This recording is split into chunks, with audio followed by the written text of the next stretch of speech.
Hey YouTube, my name is Natalie. I'm a criminal defense attorney and welcome to my channel. So I did want to show you guys the silver play button that we got. So Natalie Lawyer Chick for passing 100,000 subscribers. So thank you all so much for your incredible support of this channel. It is because of you that I got this. If you guys recall, in one of my videos from last week, I covered Pastor Lamar Whitehead, who was caught on video being robbed during a church live stream.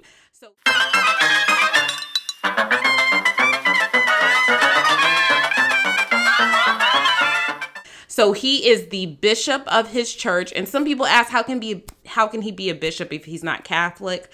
But there are Protestant bishops. They do exist. I know that the church I grew up in was the Moravian Church, and I believe that's a Protestant denomination. And there were definitely bishops, not priests, but there are bishops in those types of churches. So in any event, Bishop Lamar Whitehead was allegedly robbed, and I thought that there was something a little bit fishy. And, you know, we got some background on Bishop Whitehead, that he had served 5 years for fraud-related charges in Sing Sing, which is New York's upstate prison. And now come to find out that last year, 2021, he was sued by a parishioner named Pauline Anderson. And I think this lawsuit is still active in Brooklyn, which is Kings County, New York. So Queens is Queens County, New York. Brooklyn is Kings County, New York. In Kings County, New York. And he is being sued because he allegedly took $90,000 from this parishioner with the promise that he would help her to buy a home because she had poor credit. And so he gave her the promise through his church that he was going to help her to get a home, allegedly, and instead used her money and did not return it. And she has no home to show for it. And so she filed suit. So I'm going to go through the lawsuit here with you guys. I've already told you who Pauline Anderson is. I've already told you who Bishop Whitehead is. And LW1 is a New York State corporation that is somehow involved in this. And so Miss Anderson began attending the church at Leaders of Tomorrow International Churches, aka the church, on or about January 2020. Now, the Brooklyn location is where this alleged armed robbery by 4 masked gunmen occurred. Upon information and belief, Mr. Whitehead is and at all times represented himself to be bishop of the church. Mr. Whitehead also was an aspiring candidate to political office, having ran in the 2021 Democratic primary for the office of Brooklyn Borough President. He was unsuccessful in that.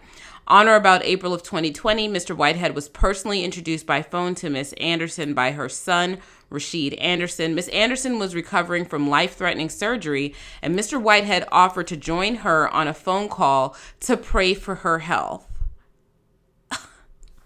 Man, talk about a wolf in sheep's clothing. Talk about a wolf in sheep's clothing. Mr. Whitehead had previously assisted Rashid in securing housing for him personally.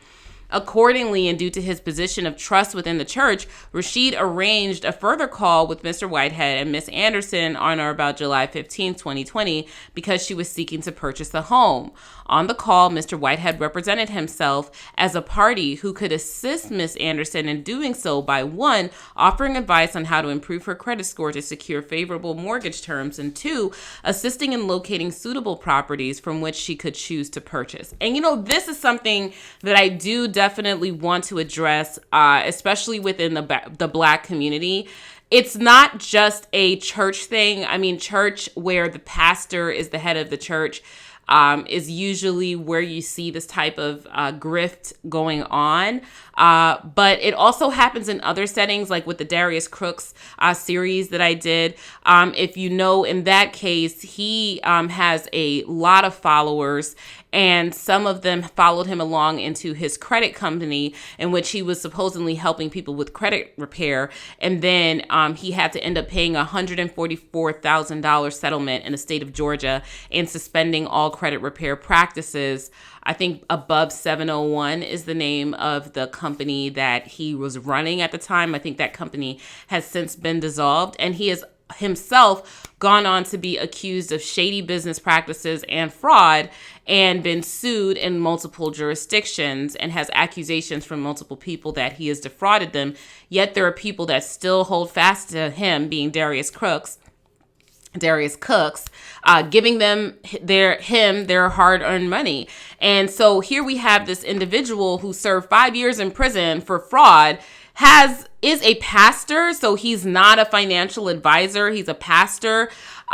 He is very flashy, but other than being flashy, he has nothing to show for why anyone would trust in him with their money. And people are trusting their hard-earned money to him just because he's the head of this congregation. So it's very concerning to me.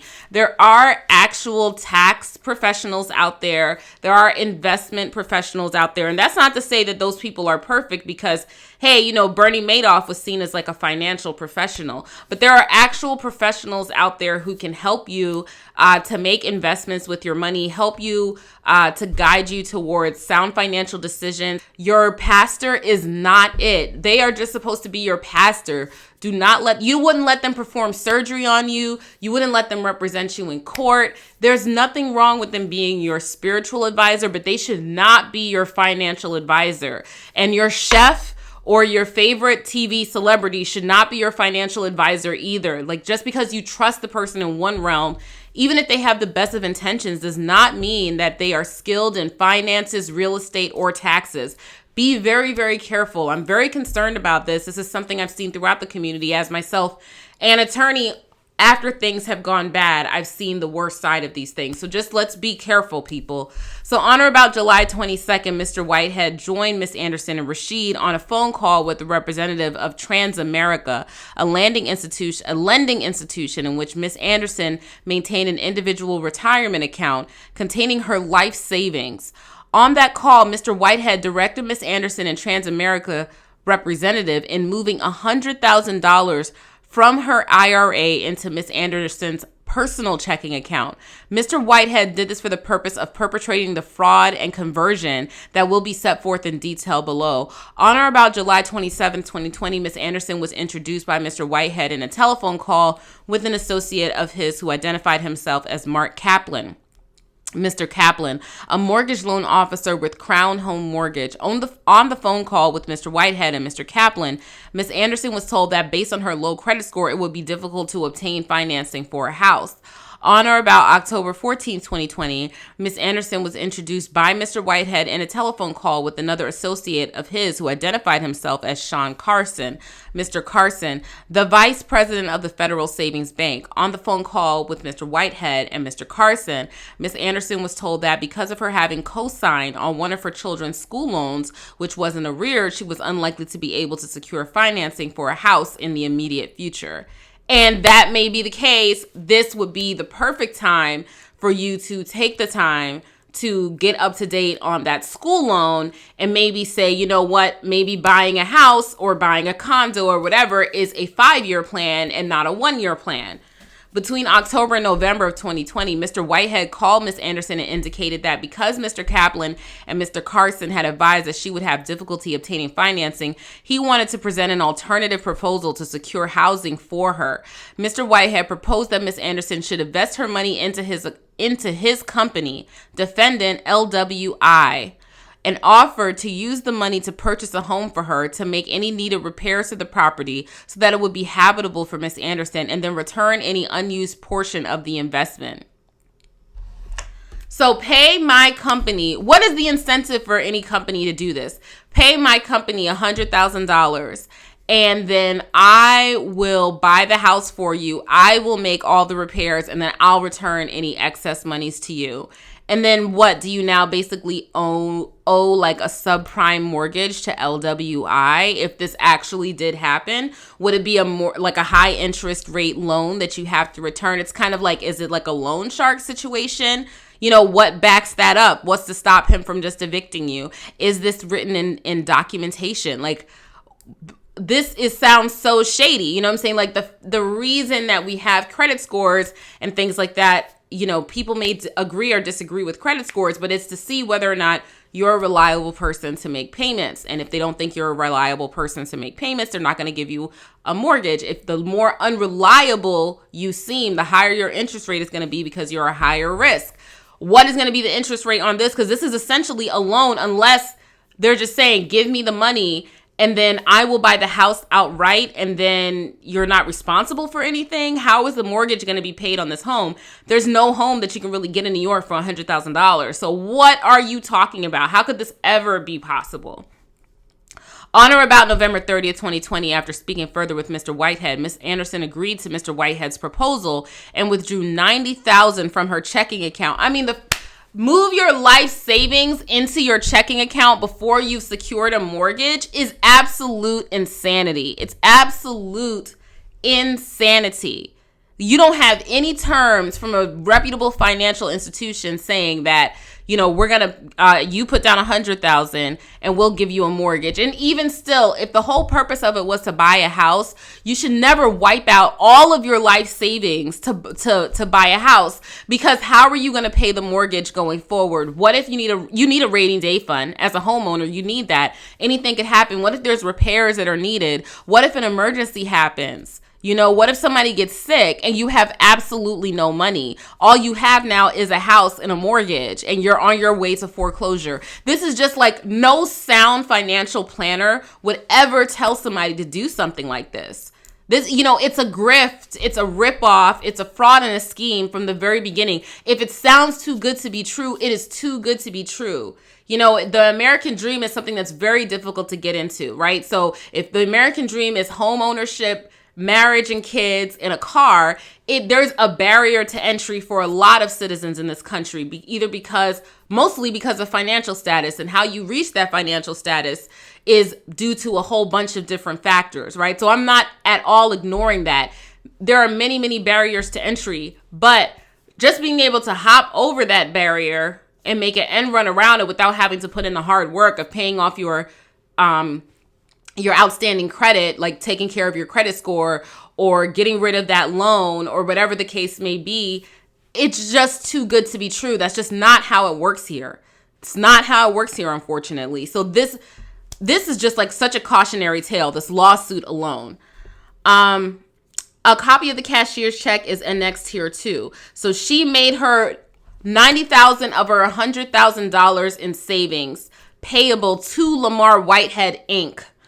So not Lamar Whitehead, not LMI, LWI, but Lamar Whitehead, Inc. Neither LWI nor Mr. Whitehead provided plaintiff with a receipt, written agreement, or contract, or any other documentation evidencing the payment. What are you talking about right now, ma'am? I'm not trying to blame the victim here. I'm just so concerned. I am so concerned that you worked so hard to build that money up in your IRA. This means you have been working for decades to have $90,000 in your IRA. You have been working for decades, and you allowed this man in the span of, when did the conversation start? From July of 2020 to November of 2020, August, September, October, November, in the span of 4 months. What it took you decades to build, you allowed this man in the span of 4 months to take from you. I mean, I feel like we can all just learn from this, right? Like, everyone can learn from this. This is very concerning. Okay, number 22. However, in text messages between Mr. Whitehead and Miss Anderson that occurred on or about May 14th of 2021 and May 17th, 2021, he admits to the nature of her original payment to him as an investment, and that monthly payments were indeed owed to her, along with a balloon payment for the entire amount, which he claims was payable for her after 1 year. So there's text. Okay, so this is the thing, is that, like, written contracts are not the only form of contracts. Verbal contracts, oral contracts are also contracts. They have the same force of the law. However, they're harder to prove in court if they're not in writing. And so you have to point to extrinsic evidence in order to prove a non-written contract. And so she's pointing to the text messages, which are the extrinsic evidence that the contract in fact existed. But what financial contract exists in this world that's valid in America without writing, where it amounts to $100,000? There's $100,000 we're having monthly payments and balloon payments, and you don't commit that to a formal document, and you think that's not a fraud?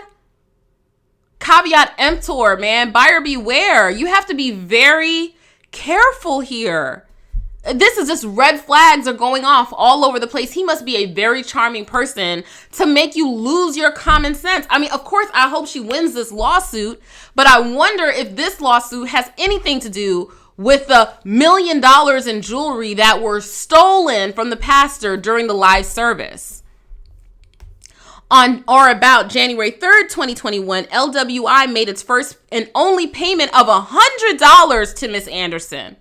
She gave them $90,000. And that's the other thing, is that if it's an investment, there's no guarantee that payments will be made. But what would the payment be made for if he's supposed to be purchasing her property? Where is the property that was to be purchased? Was he supposed to be investing the money and growing the money? That way she could have more towards buying a property outright? Or was he supposed to be buying a property? The terms of the contract are not even clear from this filing. And then on or about January 21st, 2021, Ms. Anderson contacted Mr. Whitehead to inquire as to the status of the purchase of a house for her.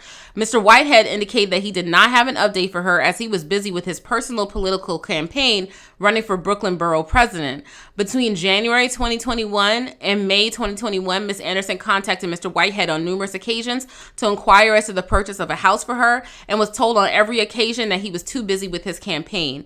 On or about May 19th, 2021, Ms. Anderson texted Mr. Whitehead to again inquire as to the status of the purchase of a house for her.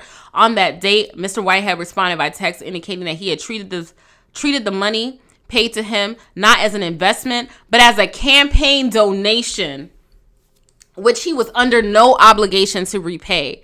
Copies of the text message are annexed here too as Exhibit C and made a part thereof.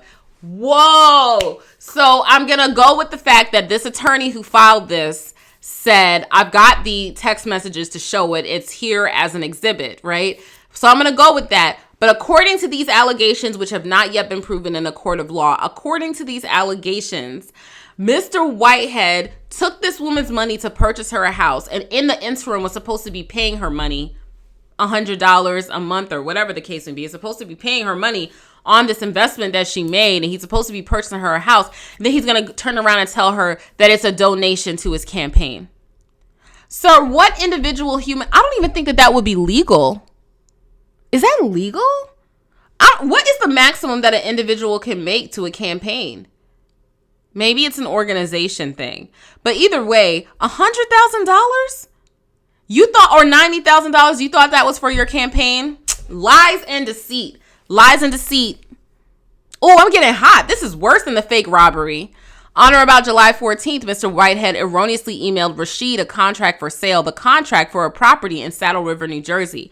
The contract was for the purpose of property by LWI as purchaser located at this address, the premises, for a sale price of $4.4 million with a scheduled closing date of August 11th. Why $4.4 million? Why $4.4 million? The premises is a large palatial estate with an in-ground pool with a waterfall, outdoor fountains, hot tub, gym, wine cellar, among other luxury amenities. It's located in the upper-class neighborhood of Saddle River, New Jersey, one of the highest per capita income markets in the country. A copy of the marketing photographs of the premises on the website Redfin is annexed here too as Exhibit E and made a part thereof. I want to see what this place looks like. Okay. Upon information and belief, on or about August 13, 2021, the closing of the contract occurred, and upon further information and belief, LWI and Mr. Whitehead took ownership of possession of the premises. Mr. Whitehead fraudulently induced Ms. Anderson to liquidate her entire life savings to pay him the investment. Mr. Whitehead took ownership of the premises. Oh, he took the house. Wow. Like I saw it coming. I saw it coming, but I didn't see it coming. And he's such a dum-dum that he accidentally sends her son the listing for the home he's about to buy with her money. Miss Anderson had materially relied upon the representation of Mr. Whitehead, the bishop of the church, that he would invest the funds in a home on her behalf because he was a supposed man of the cloth and had previously helped her own son secure housing for himself. But by secure housing, did he help him with the Section 8 voucher? Did he help him to get an apartment? Did he hook him up to rent from a friend of his? What does that mean? Because he certainly didn't help him to buy a house. Because that's not how you help somebody buy a house. Upon information and belief, LWI and Mr. Whitehead fraudulently converted Miss Anderson's investment of $90,000 as part of his down payment on the contract to purchase the premises as a personal residence for Mr. Whitehead himself. Miss Anderson was instead left with nothing but a vague promise by Mr. Whitehead to pay the funds back in the future, followed by an assertion that he had no further obligation to do so. And again, it doesn't really matter what he used the money on. He took the woman's money and said he would buy her a house. He did not buy her a house. So whether or not he used it on the campaign or a home for himself is of no importance. Frankly, I am disgusted. I am disgusted. I am disgusted. So the counts are fraudulent misrepresentation, conversion against all defendants, converting the funds given by the plaintiff for their own gain is what conversion is, breach of contract, unjust enrichment. I mean, he is all the defendants because LWI is his company. Constructive trust. Mr. Whitehead and LWI have received property in such circumstances that they should not be permitted to retain the beneficial interest thereto. Are you saying to give her the house that he bought? Can she afford the mortgage after giving the man all of her savings? I'm going to assume she's an older person. Is she nearing retirement? Has she retired? Does she still have income coming in? I really need to know how she was going to pay for this house after giving over $90,000 and withdrawing $100,000 in all of her savings. I mean, I am so disgusted by this entire situation. And now we need to see what the house actually looks like. The Zillow home value, it's estimated at $2.931600. So they might have overestimated the $4 million. Because it's from 2 to 3.34. So let's say it's worth about $3 million. $4 million seems to be an overestimate. Houses are worth more, I think, this year than they were last year, if I'm not mistaken. I don't know. What is time? And they might have gone down a little bit, but not by that much. This is the house right here. Wow. This is the house right here. Sir, why would it ever be appropriate for you to take this woman's $100,000 and not return it? Talking about it was a campaign promise. I would love to see those text messages in the exhibit, but they're not in the lawsuit that's posted online. This is wow, look at this kitchen. Is this where he is living? Look at this wine room. What a monstrosity. Is this where he's living? It's got a gym, a garage with a bar, a pool. Wow, looks like a jacuzzi, a covered pergola. We need to put a pergola in my backyard. Ooh, the fire pit next to the pool. Full bar. Wow, look at this place. Is that where he's living now? Why would a pastor be living somewhere that looks like this? This is a bishop of a church in a community that has a lower per capita income than the rest of the city. Yo, Babylon. This is wickedness. This is evil. And it's like, okay, it's one thing if you took the tithes and that's what you did with your money, because that's what you did with the money. That's not what you're supposed to use tithes for. They're supposed to go towards the church, pay a modest salary to the pastor, and then go to charity, tithes and offerings, right? You get your building fund and all that type of stuff. But it's not supposed to go to stuff like this. But if that's what you did with it, okay, let's say that it's a super rich church. And so this is the portion that a pastor can take to live like this and then still have money left over for everything else. That it would be horrible, but at least it's within the realm of what's expected in religious institutions. Howsoever, you didn't even do that. You singled out one parishioner who was down on her luck because she had money but not credit. She had money from her savings but not credit. And you said, let me exploit that situation to the best of my ability. Let me exploit this situation. This is how I'm going to live. Yo, you're a demon, man. I'm sorry. And it's all the more reason why I do not believe that this man was robbed during the live stream in church. I think he has a lot of financial obligations and he was desperate and running out of time. Yo, man, tell the truth and shame the devil. You did wrong. Really? How are you going to do the lady like this? I wonder how the case has ended up. I don't know yet. I'll have to check. Someone can run New York case search for me for civil cases and find out. Or maybe I can see if I can find it on Pacer. But either way, that's that. That's the lawsuit. I would love to know what you guys think in the comments section down below. I mean, I don't even have any questions for you. Just what do you think? What do you think? I will talk to you later. Take care of yourselves. Be well. Do not give $100,000 to a pastor. Don't do that. Don't do that. Don't give $100,000 to your local chef. Don't give $90,000 to a celebrity. Do not do that. Okay? If he really wanted to help her, he could have taken up a church collection plate to help her get up to date on her child student loan. We're going to help sister so-and-so get up to date on her child student loan so she can go ahead and buy a house. Right? Like, what are you talking about right now? Oh, we're going to all give her some work to do so she can go ahead and buy a house. Just tell me what you guys think. I'll talk to you later. Bye.